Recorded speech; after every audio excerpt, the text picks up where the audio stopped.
welcome back, listeners, to the BizBlend podcast, the space where hustle meets heart and business is more than just the bottom line. I'm your host, Sana, and listeners, today we are diving into the winding road of success, the highs, the hard lefts, and the moments where you are just not sure if you will make it. And joining me is Jeff Peterson, a powerhouse entrepreneur, real estate investor, community leader, and author of Are We There Yet? A guide to conquer every twist and turn on the journey to success. Now, listeners, let me share a bit about Jeff with all of you. With over 30 years of experience across multiple industries, from real estate and construction to salons and restaurants, Jeff's story is not just one of grit, but one of grace in the grind. He's also an Ironman athlete and a marathoner, so he knows a thing or two about endurance, both in business and life. And in today's conversation, we'll unpack the key principles from his book and explore what it really takes to thrive in today's unpredictable world. So, with that, Jeff, welcome to the show, and hope I was able to rightfully introduce you to all of our listeners. Yes, that was very good, Sana. I appreciate that, and I'm glad to be here. Really looking forward to this. I know we had to reschedule one time, and Yes. I was so hoping that we could reschedule quickly and get this in. I've been listening to some of your podcasts, and they are very interesting. Thank you. Thank you so much, Jeff, for your kind words. And let's before we talk about the book, let's talk about your journey, Jeff. Um, you know, when it's really difficult to, write a book and then probably a summary of your journey or something which you would like to share with the world. So probably there is a story behind that. So if you can share a glimpse of that journey, what motivated you to write this book? That is a hard one to answer exactly, but I always thought I had a book in me just from different experiences that I've had over the years, and I think that's true of a lot of people. Mm-hmm. How I've actually got there, though, was these days I'm driving back and forth. I'm commuting from Cary, North Carolina to the beach, which is a little over 2 hour drive. So I have a lot of downtime while I'm driving. And when I get tired of, thinking about business, I start thinking about my journey. And then I started dictating different parts of the book. And that's how it actually started. And so I got more and more excited about doing that. And it was kind of more to educate people and Mm-hmm. show them how they too could do, or to be successful, but also to relay back to my children the journey that I started with and how I started. That is interesting, Jeff. And talking about your book title, Are We There Yet? It is such a relatable metaphor. It's kind of a self-introspective question. Sometimes I do ask myself, am I there yet?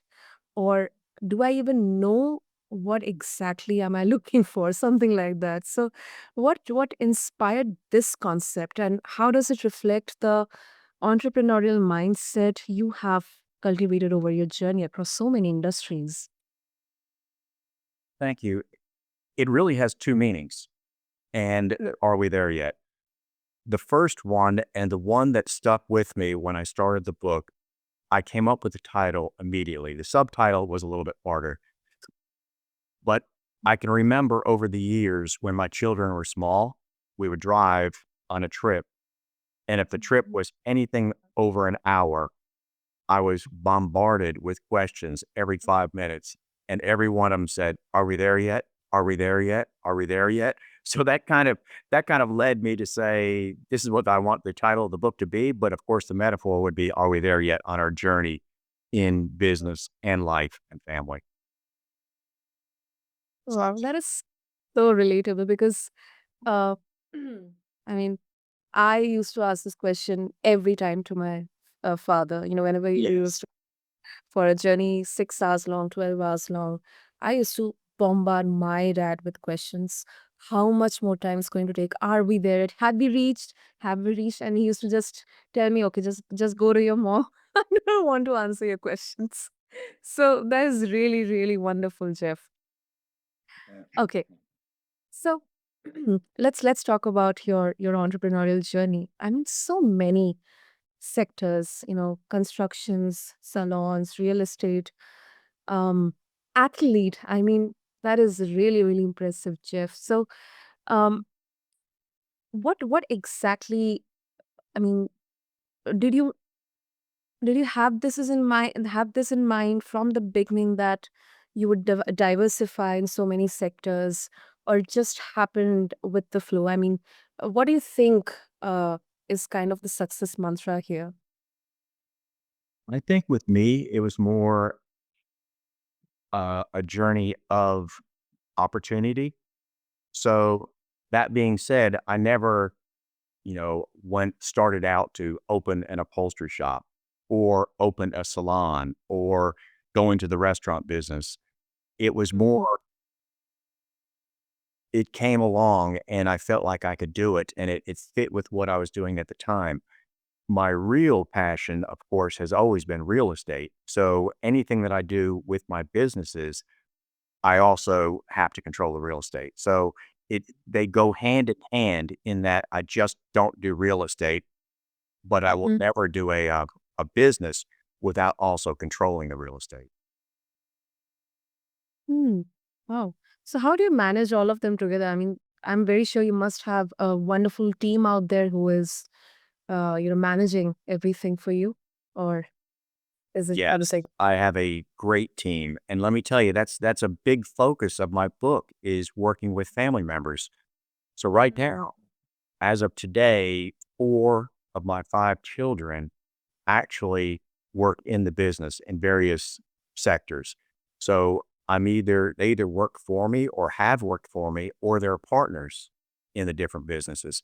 So that has worked out very well for me, and I take it as a point of pride that my kids mostly still want to be around me, and we don't kill each other during the process of all of that. So it's kind of evolved into that, and it was not how it was envisioned or started, but that's kind of how it has evolved. Hmm. And as you mentioned about evolved, real estate, right now we are in a complete digital age with AI and everything. And you have you have been into this when I guess there were no AI or social media or anything. So what kind of comparisons can you draw between, all these two different eras, and what kind of future do you see? I'm just asking because of the business perspective here for our listeners. Yes. So I am a little more old school, I guess, because I'm old. That makes sense, right? With property to me, I know that there are a lot of people out there that do real estate and they can do it and gain a lot of knowledge digitally and using AI and some of the more, modern techniques. I do social media, but with my real estate, it has to be close to me. So, although there are amazing opportunities all over the country and different places where you can find great investment strategies and deals, with me, I like to stay local. So it has to be within a couple of hours. I need to be able to drive by the property. But there's so much value now in what you can learn and what you can glean on the internet and AI and of course social media. So you kind of use all of it. But personally, I'm very local. That is really great. And that is a really important lesson, takeaway for all the entrepreneurs, because um, the basics will remain the same. Whether it's real estate or any industry, any business out there, even if we are completely into the digital age, the basics will always remain the same. And sometimes it is good to be old school, even for the younger generations as well. So that is really, really great, Jeff. And now, coming back to your book, the subtitle, it all says it's basically a guide to conquer every twist on the journey to success. So, can you share maybe one or more than one? unexpected detour from your career that taught you a pivotal lesson and how you kept going after that? Well, for one example, and that is highlighted in the book, and I learned a lot from this, was several years ago, I was looking to expand my upholstery business and I needed a lot of space. And so I came across an old warehouse that needed total renovation. I mean, it had never really been used for anything but an inline cookie factory. So I looked at that and yeah, I did a little bit of homework, but obviously I did not do enough homework. So what I did was I put it under contract and I had an estimate from a contractor that said that they could renovate it for, X amount of dollars. And so I made the deal and made the decision, closed Mhm. on it. But then when I actually went back to the contractor, the price was tenfold expense, tenfold. So I was stuck. I was absolutely stuck. Well, of course, the lesson is, do a little bit more due diligence, but Mhm. also how do you navigate that? How do you come out from that? And so the math didn't work, and it was a huge Mhm. uh, missed miss for me, I guess you would say it. But it actually, long story short, it all worked out in the end. We wound up doing a lot of the work ourselves. We pivoted and just worked and worked and worked until we finally were able to convince the bankers to actually loan us money on the project because we were 90% done with construction before we actually were able to secure any financing on that. But that was one that took several months and months of sleepless nights, not knowing how to figure it out and, just putting it all together. So that was that's a hard lesson to learn when you're doing your Mhm. due diligence.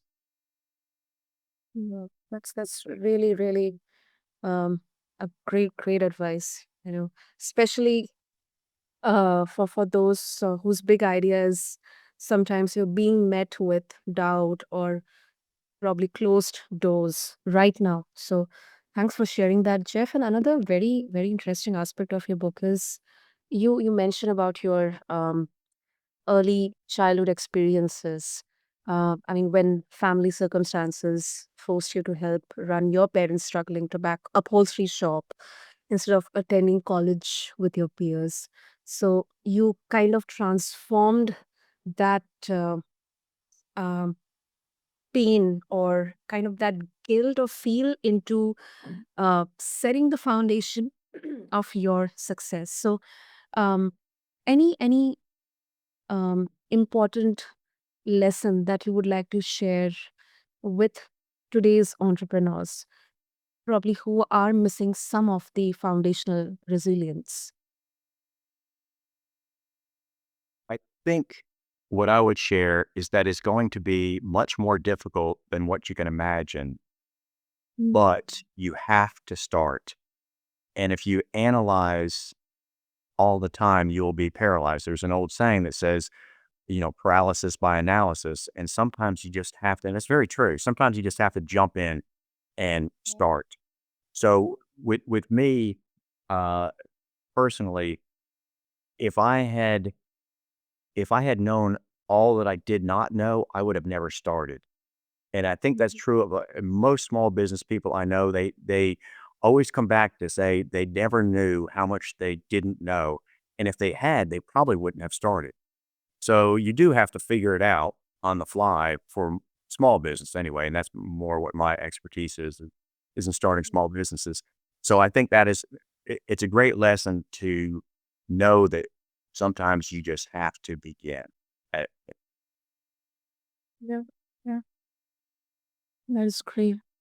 And I'll put up a bit of a contradictory perspective here, Jeff. And some might say, they might argue that pushing through every twist or turn, it can lead to burnout or could be emotionally very taxing, especially in today's hustle culture, super competitive culture. So, how do you distinguish between persistence and overextending yourself? That's a difficult one Mhm. to answer. I never felt burnt out. I always felt energized by the challenges.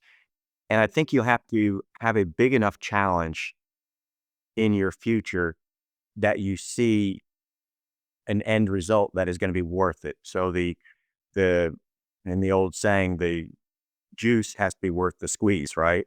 So you have to know that coming. Sometimes if you set a goal too small and a business too small, you can just burn out because you don't see a pot of gold at the end of the rainbow. Mhm, mm. That makes sense. Makes sense, Jeff. And I didn't touch upon this aspect as well. I mean, you are balancing entrepreneurship with intense athletic pursuits as well.